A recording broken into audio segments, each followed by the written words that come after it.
नमस्ते प्रिय विद्यार्थी। तो आज चलते हैं, ये हमारा तीसरा क्लास है और तीसरा चैप्टर है जो कि ज़्यादा महत्वपूर्ण ऑब्जेक्टिव के दृष्टिकोण से नहीं। यहाँ देखिए, आपसे एक भी इससे दीर्घोत्तरीय प्रश्न नहीं पूछा जाएगा, दीर्घोत्तरीय प्रश्न इससे एक भी नहीं रहेगा। ठीक है, यहाँ पर कहाँ है तो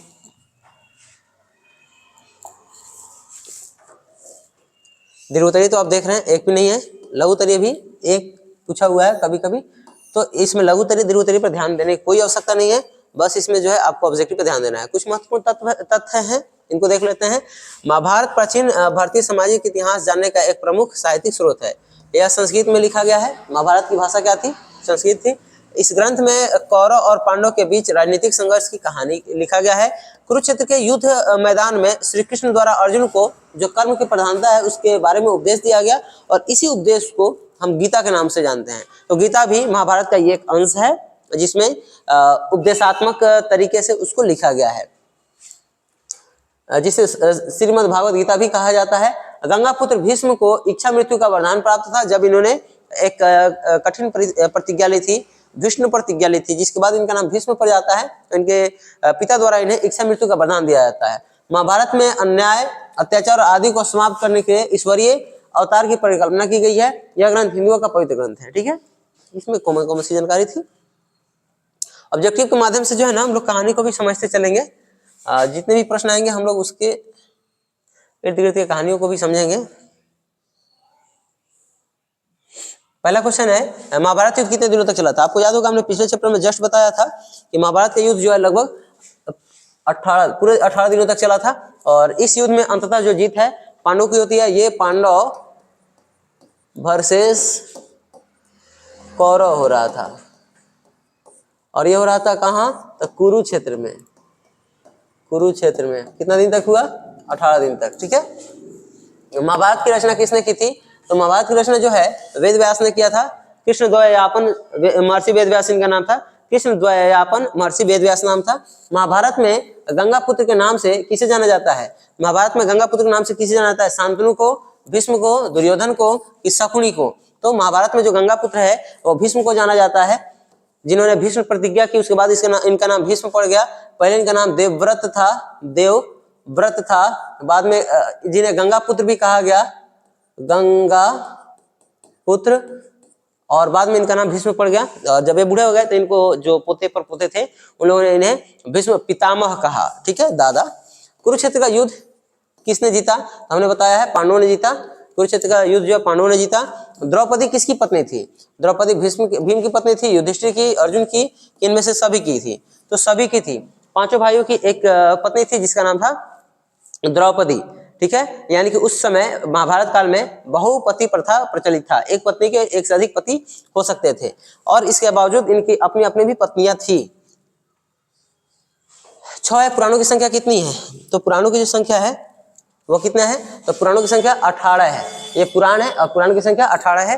पुराण में जो है इतिहास की तरह चीजों को लिखा गया है, घटनाओं को लिखा गया है, लेकिन इसमें एक समस्या यह है कि डेट का उसमें वर्णन नहीं है, जिसके कारण इसको जो है ऐतिहासिक प्रमाणिकता नहीं दी गई। आश्रम व्यवस्था में कितने प्रकार के आश्रम बताए गए हैं? तो आश्रम व्यवस्था में आश्रम की संख्या जो है 4 बताई गई है। पहला, जिसमें विद्यार्थी जीवन रहता है, जिसको क्या बोलते हैं? तो ब्रह्मचार्य आश्रम कहते हैं। उसके बाद में गृहस्थ आश्रम बोलते हैं। फिर उसके बाद में वानप्रस्थ आश्रम लास्ट में आता है। उससे पहले एक आश्रम है ब्रह्मचार्य आश्रम, उसके बाद में गृहस्थ आश्रम, उसके बाद में वानप्रस्थ आश्रम, संन्यास आश्रम। ठीक है, तो इस 4 तरह के जो है आश्रम व्यवस्था बताई गई है। अश्वमेध यज्ञ का आयोजन क्यों किया जाता था? तो राजा जो है जब अपनी सत्ता का जो है श्रेष्ठता साबित करता है कि मैं श्रेष्ठ हूँ, मेरी सत्ता जो है सबसे शक्तिशाली है, तो इस श्रेष्ठता को साबित करने के लिए जो है शाही संप्रभुता को साबित करने के लिए वो अश्वयज्ञ करता था। और अश्वमेध यज्ञ में घोड़ा छोड़ता था। और यदि कोई उस घोड़े को कोई राजा अगर रोकता था, जिसके राह से गुजरता है, अगर वो नहीं रोका तो वह मान लेगा कि हम तुम्हारे अधीन हैं। अगर कोई रोकता है तो इसका अर्थ हुआ कि वो चुनौती दे रहा है कि हम तुमसे भी ज्यादा शक्तिशाली है। राम जी ने भी अश्वमेध यज्ञ कराया था और उनके अपने ही पुत्रों ने उनके घोड़ा को रोक लिया था, यानी उनको चुनौती दिया था। और ये चुनौती काफी भारी भी पड़ा था। आप लोग लव कुश वाला जब सीरियल देखेंगे तो उसमें आपको अच्छा से इसके बारे में जानकारी मिलेगा। मनुस्मृति में किस प्रकार के विवाह का उल्लेख है? कितने प्रकार के? तो हमने पिछले क्लास में भी बताया था कि टोटली 8 प्रकार का उल्लेख मिलता है, जिसे शुरुआत वाला 4 अच्छा है और लास्ट वाला 4 अच्छा नहीं माना गया है। वेदों की संख्या कितनी है? तो वेद जो है चत्वारह, वेद चत्वारह, यानी कि वेद कितने हैं? 4 है।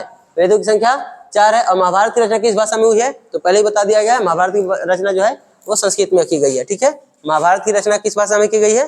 तो महाभारत की जो रचना है वो संस्कृत भाषा में की गई है, याद रखना है। आगे है,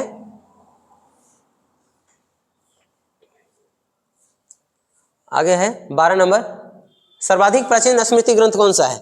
सबसे पुराना जो स्मृति ग्रंथ है वो कौन सा है? तो सबसे पुराना और प्रमाणिक जो स्मृति ग्रंथ माना जाता है, मनुस्मृति को माना जाता है। और स्मृति ग्रंथ जो है ये हिंदू कानून के रूप में लागू था। ठीक है, तो मनुस्मृति को सर्वाधिक प्राचीन स्मृति ग्रंथ माना जाता है। हिंदू परंपरा में मोक्ष प्राप्ति का मार्ग क्या है? हिंदू जो परंपरा है हम लोगों में कैसे बोला जाता है, क्या बोला जाता है कि मोक्ष कैसे मिलेगा? सब में अलग अलग तरीके से है मोक्ष प्राप्ति का मार्ग। तो ज्ञान मार्ग द्वारा, भक्ति मार्ग द्वारा, या कर्म मार्ग द्वारा, या इनमें सभी। तो हम लोग बताया था कि अगर आप सिर्फ ज्ञान प्राप्त करते हैं, कोई पूजा पाठ नहीं करते हैं, तो भी आपको मोक्ष की प्राप्ति हो जाएगी।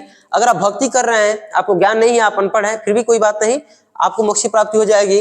और कर्म मार्ग, अगर आप सत्य कर्म करते हैं, माने अच्छे कर्म करते हैं, तो आपके कर्म के आधार पर भी आप पूजा पाठ नहीं करते हैं, ना ही आपको धार्मिक ज्ञान है, और आप सिर्फ अच्छे और बेहतर कर्म करके भी आपको मोक्ष की प्राप्ति हो सकती है। तो हिंदू धर्म में पूरी तरह से स्वतंत्रता दी गई है कि आपको जो मोक्ष है इन तीनों ही मार्ग से प्राप्त हो सकता है। कहीं से भी जोर जबरदस्ती नहीं कि आप ज्ञान मार्ग ले, भक्ति मार्ग ले या कर्म मार्ग ले, ये सभी पर जोर दिया गया, ये तो सभी हो जाएगा। पुरुष सूक्त का उल्लेख किस ग्रंथ में है? पुरुष सूक्त ऋग्वेद में है, यजुर्वेद में है, या रामायण में है, या महाभारत में है? तो ये ऋग्वेद में है, पुरुष सूक्त है। ठीक है, पुरुष सूक्त ऋग्वेद में है। इसी में बताया गया है कि वर्ण जो है वो कितने हैं? 4 है। उपनिषदों की संख्या कितनी है? तो टोटल उपनिषद कितने हैं? 108 है। उपनिषदों की संख्या 108 बताई गई है। ठीक है, तो इस तरह से हमारा तीसरा चैप्टर खत्म हुआ। और लघुत्तरीय दीर्घोत्तरीय देखने की कोई आवश्यकता नहीं है, क्योंकि इससे पूछा नहीं जाता है। तो मिलते हैं अगले क्लास में, अगले चैप्टर में, अगले चैप्टर के साथ, अगले वीडियो में। तब तक के लिए धन्यवाद।